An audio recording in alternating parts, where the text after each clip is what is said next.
IDTV మన ఉనికి మన వాణి.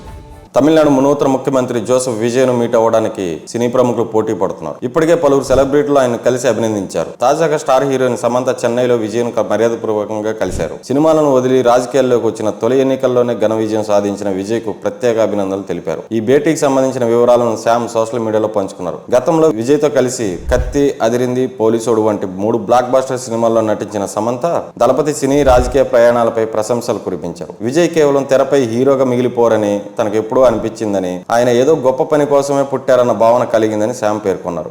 ఈ సందర్భంగా సీఎం విజయ్ తో కలిసి దిగిన ఫోటోలను ఇన్స్టాగ్రామ్ లో షేర్ చేసుకున్నారు. ఈ రోజు నేను చెన్నైలో అడుగు పెట్టంగానే నాకు ఎంతో ఆనందం కలిగింది. ఎందుకంటే నేను మన ముఖ్యమంత్రిని కలవబోతున్నాను. విజయ్ సార్ కేవలం తెరపై హీరోగా మాత్రమే మిగిలిపోరని నాకు ఎప్పుడూ అనిపించింది. ఆయన ఎనర్జీ, ఆయన ఉనికి, ప్రజలు ఆయనకు స్పందించే తీరు చూసి ఆయన ఏదో గొప్ప పని కోసం పుట్టారన్న భావన నాకు కలిగింది. పూర్తిగా కొత్త రంగంలోకి అడుగు పెట్టడానికి కావాల్సిన ధైర్యం నన్ను ఎంతగానో ప్రేరేపించింది. ఆల్రెడీ అత్యున్నత శిఖరాలను అధిరోహించిన రంగాన్ని వదిలిపెట్టి పర్యావసనాలు చాలా తీవ్రంగా ఉండే సవాళ్ళను స్వీకరించడం ఏమంత సులభం కాదు. మీరు ఒక మార్పు తీసుకురాగలరని నమ్మినప్పుడే అది సాధ్యమవుతుంది. మన జీవితంలో ఏదో ఒక సమయంలో మనం అందరం ఇంకా ఎక్కువ చేయాలని పిలుపు అందుకుంటామని చెప్పి నేను అనుకుంటున్నాను. మనల్ని మనం దాటి చూసి ఎలా మనం కాంట్రిబ్యూట్ చేయగలమో ప్రశ్నించుకోవాలి. చాలా తక్కువ మంది మాత్రమే ఆ పిలుపు స్పందిస్తారు. ఇప్పటికే విజయ్ సార్ను నమ్మిన వారిని కూడా ఆయన ఆశ్చర్యపరుస్తున్నారని నాకు అనిపిస్తుంది. ఆయన పదవిలో ఉన్నందువల్ల కాదు, ఆయన ఆ పదవిని చేపట్టే సంకల్పం వల్ల. ఆయనకు బలం, వివేకం, ఈ మార్గంలో నిలకడగా ఉండే ధైర్యం కలగాలని కోరుకుంటున్నాను. ఇది చూసిన ప్రతి యువతకు మీరు మొదలుపెట్టిన